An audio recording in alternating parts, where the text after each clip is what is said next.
Salam, hər vaxtınız xeyirli olsun. Bu günlərin güvən kursunun təşkil etdiyi sınavın sualları ilə tanış olacaq. Sınavda ilk anlayış, dövrü qanun, kimyəvi rabitə və oxşarlaşma dərəcəsinə aid suallar qeyd olunmuşdur. Bu sınavımız 10-cu sinif və 4-cü qrupa məxsusdur. Gəlin vaxt itirmədən suallar ilə tanış olaq. Deməli, 31-ci sualda belə bir cədvəl verir. Bizdə hansı xüsusiyyətlərin artıq, azalıb və yaxud da dəyişmədiyi soruşur. X gəlin qeyd edək. Deməli, X-imiz müsbət 4-dən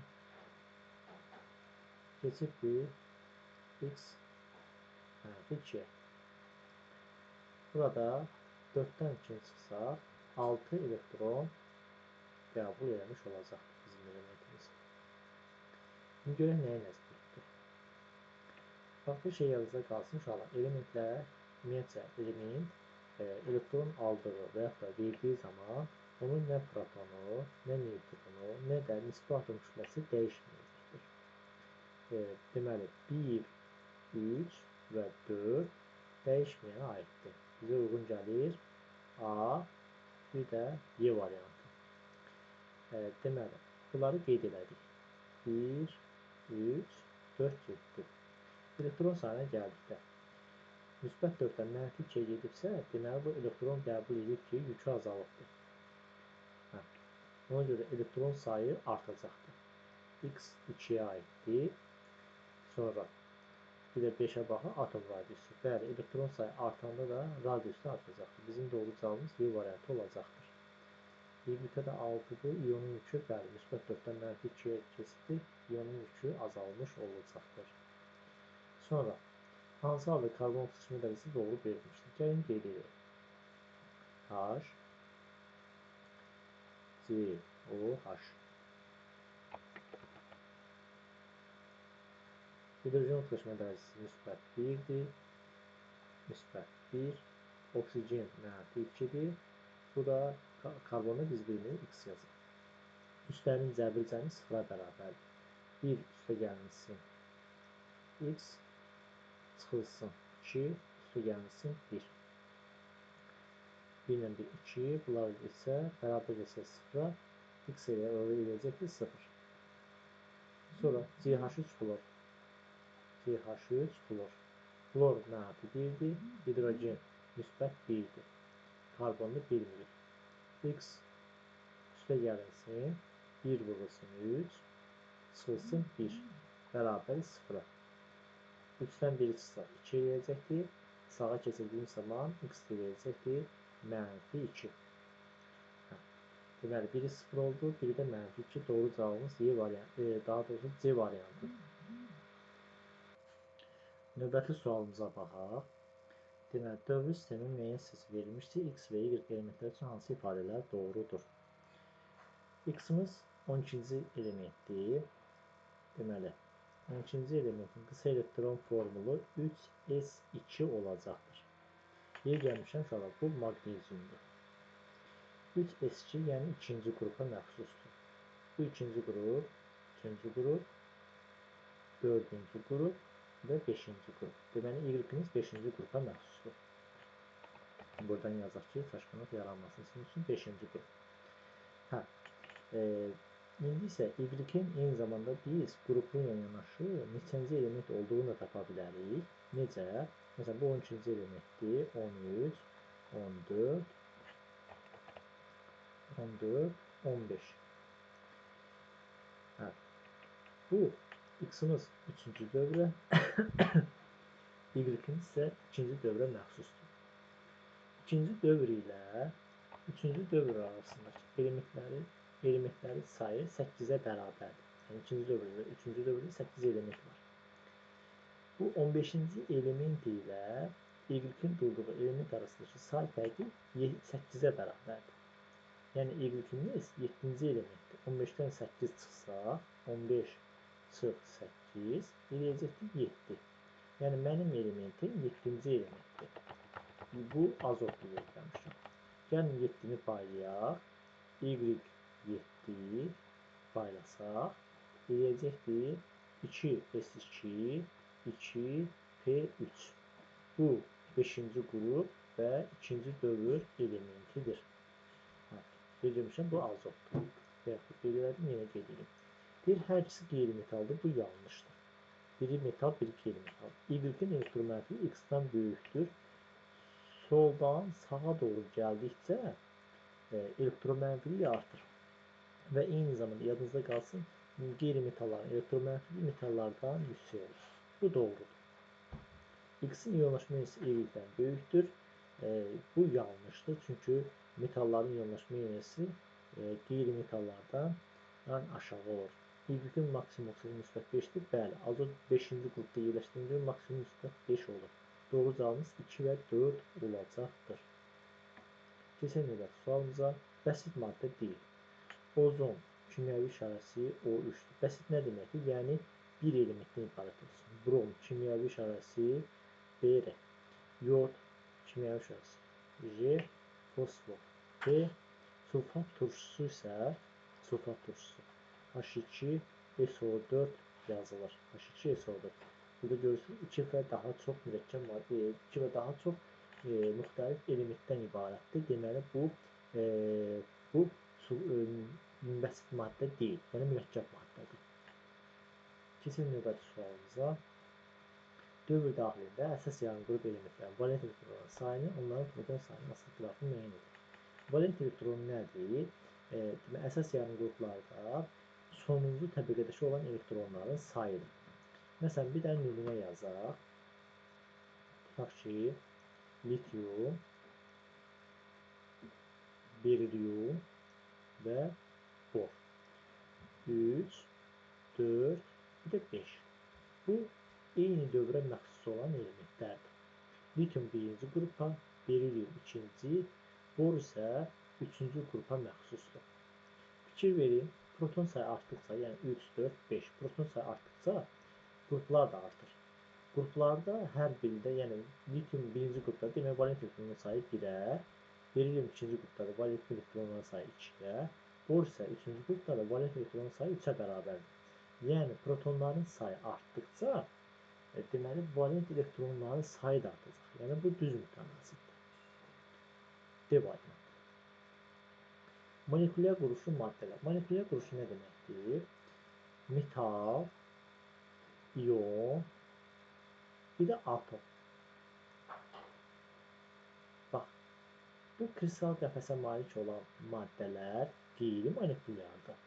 Molekul kristal qəfəsinə aid olanlar isə molekulyar quruluşlu maddələrdir. Bir də təkrar edeyim. Metal, iyon, atom qeyri-molekulyar quruluşludur. Molekula aid olanlar isə molekulyar quruluşludur. Məsələn, A variantına baxaq. Burada CH2 var.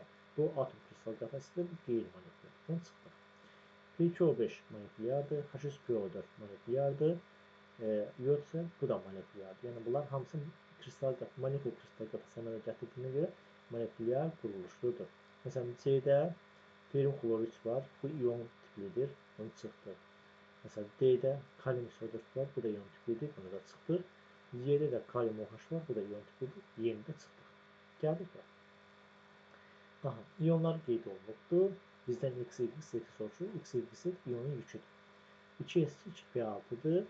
Bunun qabağında yazsaq, 1S2 eləyəcək. Toplam burada 10 dənə elektron var.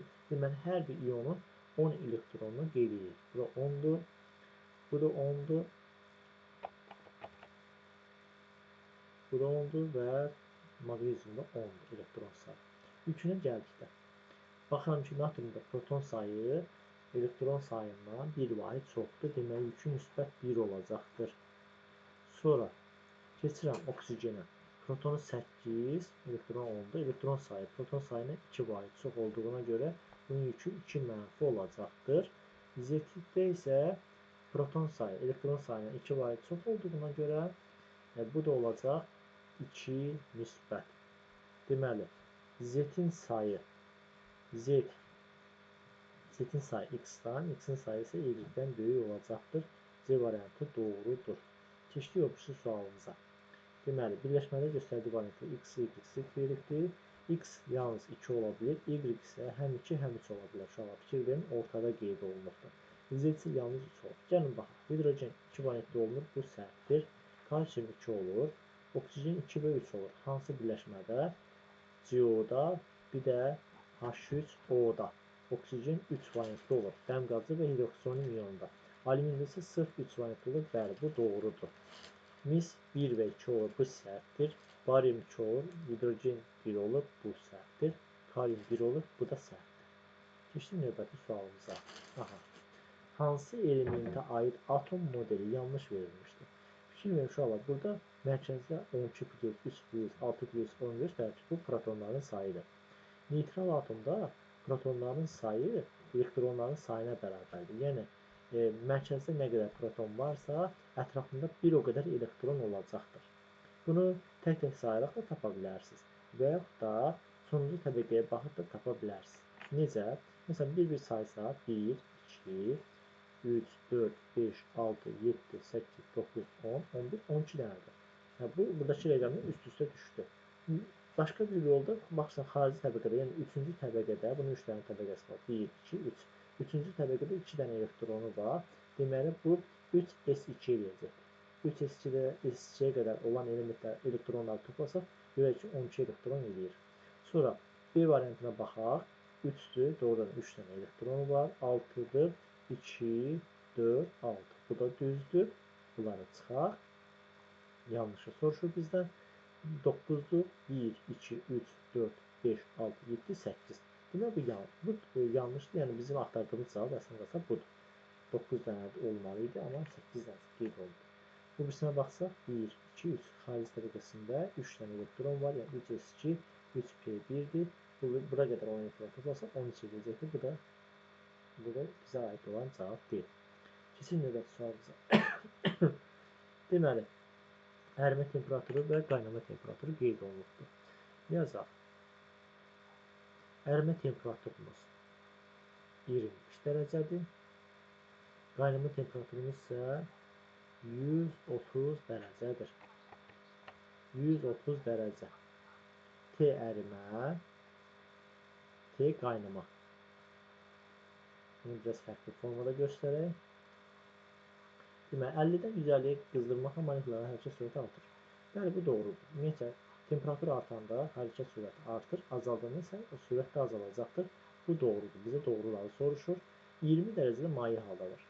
Bir şey yadınızda qalsın ki, uşaqlar, ərimə temperaturuna qədər maddə bərk haldadır, ərimə qaynama aralığında maye haldadır, qaynamadan yuxarı isə qaz halındadır.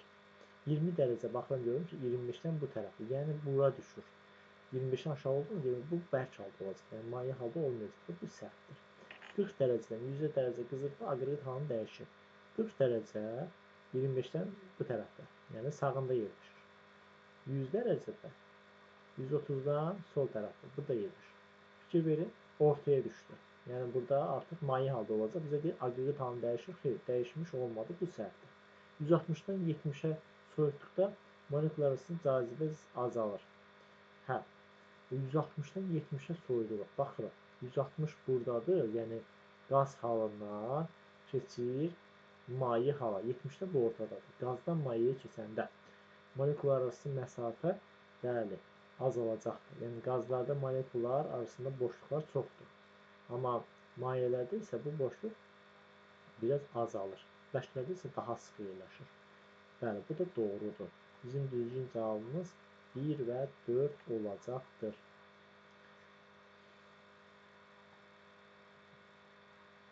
Keçək növbəti sualımıza. Aha, uyğunluğun müəyyəni karbonatın hidrol. CH4 alkanlara aiddir və eyni zamanda burada hibridləşmə uşağı S+-dir. 1-ə C uyğun gələcəkdir. Bu karbon qazıdır. Karbon qazında da fikir versək, 2 qat rabitənin ortasındadır karbon. Belə olanda hibridləşmə SP olacaqdır. Bu nəzəriyyə aid sualdır. Bunun gəlib mütləq şəkildə əvvəlcədən öyrənib tətbiq edə bilərsiniz uşaqlar. Bu bölmələr əsasən alkanlarda, yəni üzvü kimyada daha çox dərindən toxunulur. Daha çox bəhs olunur hibridləşmə. Deməli, 1-ə C uyğun gəlir. SP3-dür. Bu da SP-dir. CA hansı olur? B variantı uyğun gələcəkdir. Keçək 42-yə. Hansı elementdə hidrojenin ötürücü olmayan? Ötürücü olmayan deyirsə, deməli metallarla olan birləşmələr nəzərdə tutulur. Baxıram, A variantında metal yoxdur. B variantında azot sülfür, bu da yoxdur. Oksigen, flor, bunlar da qeyri-metaldır. Karbon, flor, bunlar qeyri-metaldır. Bəli, metalların bax bunlar. Bunların hidrojenin birləşmələri ötürücü deyil. Sonra 43-ə baxaq. Xüsusiyyətləri qeyd olunur. Verilən əslində kimyəvi xassələr deyil, müəyyən edir. Kimyəvi xassə nə idi? Yəni, bir maddənin başqa bir maddənin reaksiyaya girməsi, reduksiyacılık, amfiterlik, metallıq, qeyri-metallıq kimi xüsusiyyətlər nəzərdə tutulur. Maye haldadır, bu aqreqat halıdır, bu fiziki xüsusiyyətdir. Yanır, bəli, kimyəvi xüsusiyyətdir, yanma qabiliyyəti. Xüsusi dada malikdir, dadı deyirsə, deməli, bu fiziki xüsusiyyətdir. Qaynama temperaturu qeyd olunursa, bu da fiziki xüsusiyyətidir. Natriumla reaksiyaya girir, deməli, bu reaksiya girmə varsa kimyəvi xüsusiyyətdir. Xüsusi Y malikdir, I də fiziki xassədir. Bir dənə 2 və 5 uyğun gəldi. Keçək növbəti sualımıza, 44-ə. Hansı variant doğru deyil? Elementin işarəsi bəsit maddə, bəli, hidrogen qazı 2 atomludur, bu doğrudur. Flor, bəli, bu da 2 atomludur, flor qazına nə gətirir? Azot 2 atomludur. Amma neon nəcib qazlara aiddir. Helium, neon, argon, plüton, ksenon, radon bunlar 2 atomlu deyil, 1 atomludur. Bu səhvdir. Oksigen, ozon, bəli, ozon da ola bilər, O2 də yaza bilərdilər burada. Yəni ozon qazı, oksigen qazını bəsit maddə kimi bu formada yazır formulları. Bu getdi. İndi gəldik 45. Hansı elektron formunun yanlışdır? Baxırıq. NS-4, bu doğrudur. NS1, bu da doğrudur. Aha. Fikir verin, burada S tək haldadır. Əslində qalsa S-i doldurub, sonra keçməli idi bura. Ona görə də bu səhvdir. Yəni, bizim axtardığımız cavabdır. Aqreqat halının dəyişməsi zamanı baş verən proseslərin adlarını müəyyən edin. Buzdan mayaya keçibsə ərimə baş veribdir. Buxardan mayaya isə kondensləşmədir. A variantı doğrudur. Əgər desəydi mayədən buxara, bu zaman biz buxarlanma götürərdik və yaxud da qaynama. Əgər desəydi mayədən buza doğru, artıq burada donmanı nəzərdə tutacaq, donmanı götürərdik. Tamam, keçək 47-ci suala. Deyir, C4H8 marka neytron sayı. Neytron sayını necə tapır uşaqlar? Tək-tək tapıb indekslərə vuracaq. Karbonun 6 neytronu var, yazaq. C4H8. Karbonun 6 neytronu var. 6-nı 4-ə vuracaq 24. Hidrogenin isə neytronu yoxdur. Birdən bir çıxanı 0 edir. Deməli, bu birləşmənin 24 dənə neytronu var. Sonra 48. Aha. Cədvəl qeyd olunubdur, deyir, doğru ifadələr müəyyən edin. X-in suda qarşı eyni cinslidir. Bəli, X suda həll olursa, deməli, eyni cinslidir, doğrudur. Y-in suda müxtəlif cinslidir. Y suda həll olur. Niyə müxtəlif cinsli olsun ki? Bu homogen qarışıqdır. Z suda süzmə ilə.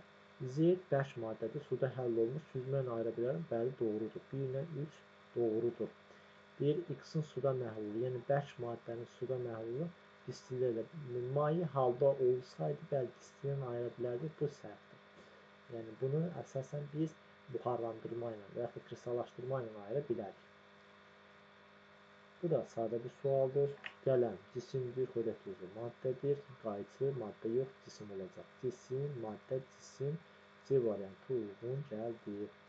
50. Elektron formu verib, elementin hansı ifadə doğrudur? 5A.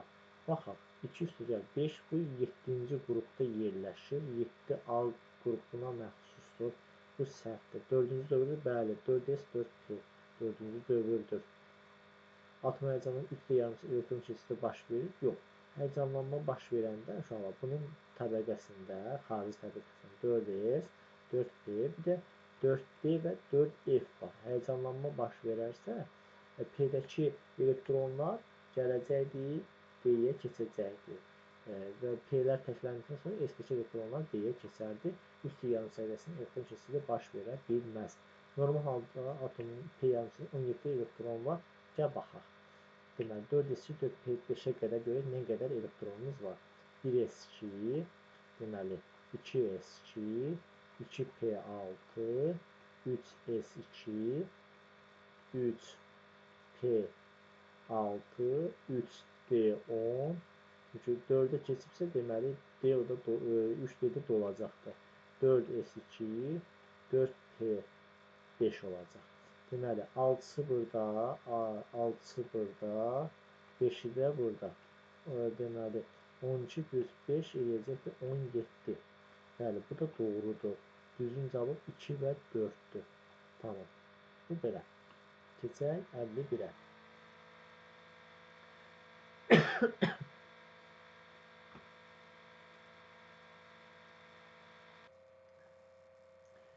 Bir nömrəli sualda deməli, bizə deyir ki, cədvəldə qrup üzrə yuxarıdan aşağı doğru hansı xüsusiyyətlər artır, hansı xüsusiyyətlər azalır. Deməli, yadınızda qalsın uşaqlar, yəni radius və reduksiya ediciliyi yuxarıdan aşağıya doğru artacaqdır. Yerdə qalan bütün xüsusiyyətlər azalır. Reduksiya ediciliyi və radius, bunlar artacaq. Birinciyə uyğun gəldi 1, 4. Yerdə qaldı 2 və 3, yəni elektronmənfi ionlaşma enerjisi azalacaqdır. Deməli, 1, 4, 2, 3 doğru cavab B variantıdır. 52 nömrəli suala baxaq. Deməli, Y elementin dövrü sistem cədvəlinin mövqeyini müəyyən edin. Bizə də nə verib? X-in proton sayı qeyd olunubdur. Deməli, S elektronların sayı da bərabər. S elektronları 6. Gəlin onu paylayaq. Deməli, X 10-dur. Paylasaq 1S2, 2S2, 2P, 4'ü burada 6 olacaqdır. S elektronun sayı A'dır. Burada S elektronun sayı deyəcəkdir 4. Sonra P elektronların sayı B çıx 3'dür. Yəni B çıx 3 bərabərdir 6-ya, bir də bərabər olacaqdır 9-a. Demək, B də 9-dur. A 4-dürsə, 4 plus 2 eləsə, eləyəcəkdir burada 6. B 9-dürsə, B-ni tapmış olsun. Deməli, Y elementində S elektronların sayı 6-ya, P elektronların sayı 9-a bərabərdir. Gəlin yazaq Y üçün. Y üçün yazaq. 1S2, 2S2, 2P6, 3S2. S elektronları yazdık 6'sında. P'də isə 6'sını yazmışıq 3'ü çarpmır, yəni 9 olması üçün. Bu olacaq 3P3. Bizdən nəyi soruşur? Y element dövrəsinin mövqeyi. Deməli, sonuncu təbəqədə 5 dənə elektron var. Deməli, bu 5-ci qrupdur, 5A'dır və 3 dənə incəlik təbəqəsi var. Yəni, bu 3-cü dövrə məxsusdur. Doğru cavabımız D variantı olacaqdır. Gəldik 53-ə. Qeyri-polyar molekular müəyyən. Qeyri-polyar molekul nədir uşaqlar? Əgər bir element, yəni mərkəzi element deyək də, hər hansı bir elementin deyək, məsəl üçün, bütün valent imkanlarını, yəni bütün valent elektronlarını eyni bir elementə sərf edirsə, bu maddə ümumilikdə qeyri-polyar olur. Yox, əgər müxtəlif elementlərə sərf edirsə, bu polyar olacaqdır. Bunu bir başqa yolla izah edeyim. Məsəl üçün, H2. Burada rabitə hidrogen və hidrogen arasında yaranır. Yəni, eyni qeyri-metallar arasında yaranır. Yəni, bunun ümumilikdə molekulun özü qeyri-polyardır. Bu qeyri-polyardır. Bu rahatlıqını tapmaq. Amma bəzi maddələr var ki, məsəl üçün, CO2, məsəl üçün, SO3. Bax, burada karbonla oksigen və kükürdlə oksigen arasındakı rabitə polyar olsa da, molekulun ümumilikdə özü, yəni hamısı qeyri-polyardır. Səbəb də ki, yəni burada mərkəzi atom, yəni S, buradakı mərkəzi atom karbondur. Bütün valent imkanlarını istifadə edir, eyni bir elementə qarşı. Ona görə də bu da nəzəri sualdır. Mütləq şəkildə bunları gərək əvvəlcədən öyrənəsiniz. Məsələn, bura əlavə olaraq S fluor altında yazmaq olar. Sonra CH4 bu da əlavə eləmək olar. Baxmayaraq rabitə polyardır. Amma molekulun özü qeyri-polyardır. Bura aid olacaq 1.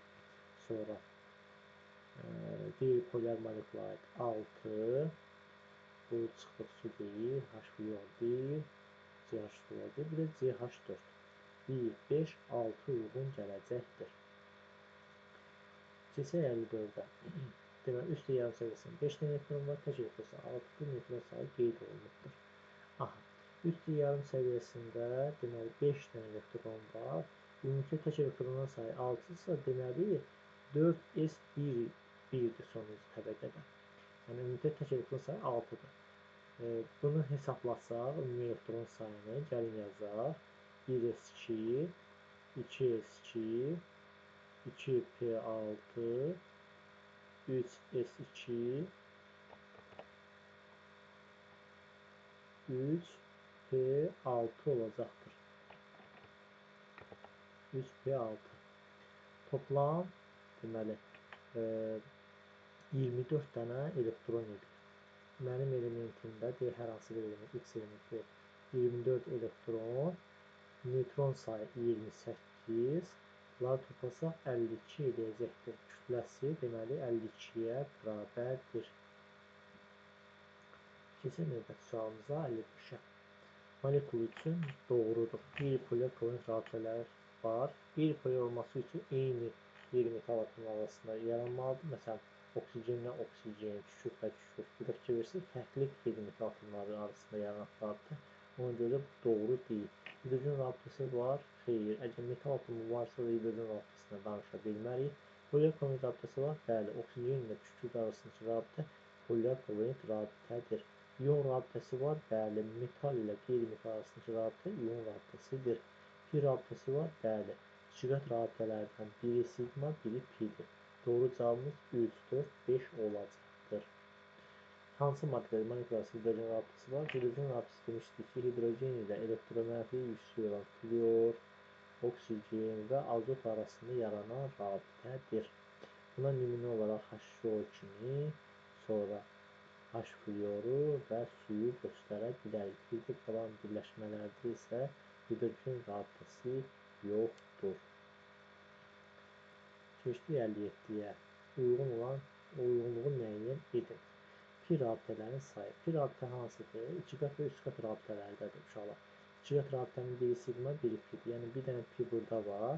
3 qat rabitənin biri sigma, ikisi pi, 2 dənə də burada var. 1 ilə 2 toplasaq 3 edəcək. Bura Y uyğun gəlir. Sigma rabitələrin sayına gəldikdə. Sigma rabitələr uşaqlar burada karbonla hidrogen arasında yaranır. İkisi buradadır. 3'ü burada, bir də burada. Toplam edəcək 6. 6 dənəsi karbon və hidrogen arasında yaranır. Bir də karbon arasında da sigma rabitə yaranır. Yəni belə sadə dildə desək, təkqat rabitələrin sayı. Biri buradadır, biri burada 2, biri burada 3, biri də burada 4'dür.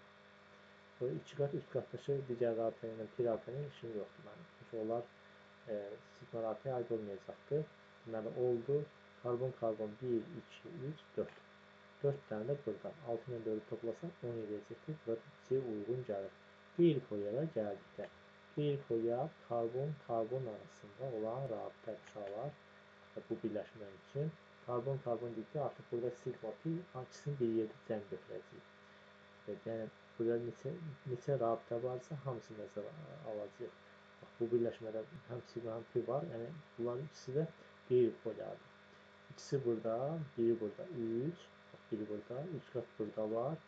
3'ün də əlavə etsə 6, bir də burada 7 eləyəcəkdir. Burada D variantı uyğun gəlir. İstəsəniz bir də sayaq. Deməli, ikisi burada, 2 qat rabitələr, biri burada, tək qat, biri də burada. 1, 2, ikisi burada 4, 3'ü də burada, yəni 3 qat rabitələr. Bu 3'ü də qeyri-polyar rabitədir. 7 eləyəcəkdir. Sonra keçək situasiya tipli suallara. Müəllim şagirdlərə dövri sistem cədvəlində olan X və Y elementlərin əmələ gətirdikləri Xn2 mənfi və Yn3 müsbət iyonlarında elektronların cəmi 28, fərqinin isə 8 qədər olduğunu deyir. Şagirdlərə verilən tapşırıqlara cavab vermələrini bildirir.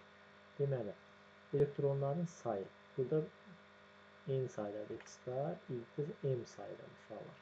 Yəni M plus M cəmi bərabər olub 28-ə. Fərqi isə, yəni n çıx m isə bərabərdir 8-ə. Aha. Biz burada sistem təmin qurub rahatlıqla tapa bilərik n və m-i. Birincinin üzərinə ikincini gəlsək, m-lər gələcək. 2n bərabər 28-8 gələndə eləyəcəkdir 36. N də eləyəcək 18. N-in qiyməti 18-dirsə, M-in də qiyməti neçə olacaq? Deməli, yerinə qoysaq, bu tərəfə gəlsək, deməli, 18 çıx N, yuxarıdakını qoyaq da, yuxarıdakını yerinə qoyaq. N 18 isə, M də 10 olacaq. 18 plus 10, 28. Tamam. N ilə M-in qiymətini tapdıq. Bizə deyir ki, Y-in elektron formu və dövrü sistemin mövqeyini. Y-də 3 müsbət idi, aşağısı M yazır. Biz M-i 10 tapmışdıq. Deməli, burada proton sayı 13 olacaqdır ki, 3-ün verəndə 10 dənə elektron qalır. Elektron formunu yazsaq, qısa elektron formunu yazsaq, 3s2, 3p1 olacaqdır. Dövrü sistem cədvəlinin mövqeyini tapsaq, sonuncu təbəqədə 3 dənə elektron var. Bu 3A qrupuna aiddir. Mövqeyini tapsaq, bu da 3-cü dövrə aiddir. 3-cü dövr, 3A, 3-cü dövr. 3-cü qrupun əsas yanı qrup elementidir. X-in proton sayı, neytron sayı bərabər olarsa, X-imiz nə idi? X-in 2 mənfi idi. X-in 2 mənfi. Biz N-i neçə tapmışdıq? 18. Buraya yazaq, 18. 18 yazaq. Bu tərəfə keçsə, eləyəcəkdir 16. Yəni ikisini qəbul edir, 18 olubdur. Proton neytron sayı bərabərdir. 16, 16. Normal halda X atomunda olan tək elektronun sayı nisbi atom kütləsi. Nisbi atom kütləsi 32-dir. Tək elektronların sayını baxsaq, tək elektronların sayı, deməli, qısa elektron formunu yazaq, 16-nı paylasaq, eləyəcək 3s2, 3p4-dür. Tək elektronlara baxaq. S-də tək elektron yoxdur, çünki ikisi də cütləşibdir. Məsələn, P-ni yazsaq, P-də 3 dənə orbital var. 1, 2. Yazaq. Deməli, 1, 2, 3. Bu da 4 olsun. Elektronları yerləşdirsək, görərik ki, burada sadəcə 2 dənə tək elektron var. Tək elektronları yazdıq. Nisbi atom kütləsi də oldu 32. Və nəhayət, sonuncu sualımıza baxaq. X və Y-in əməliyyatı birləşmənin formunu və bu birləşmənin bir molekulunun proton sayını müəyyən edir.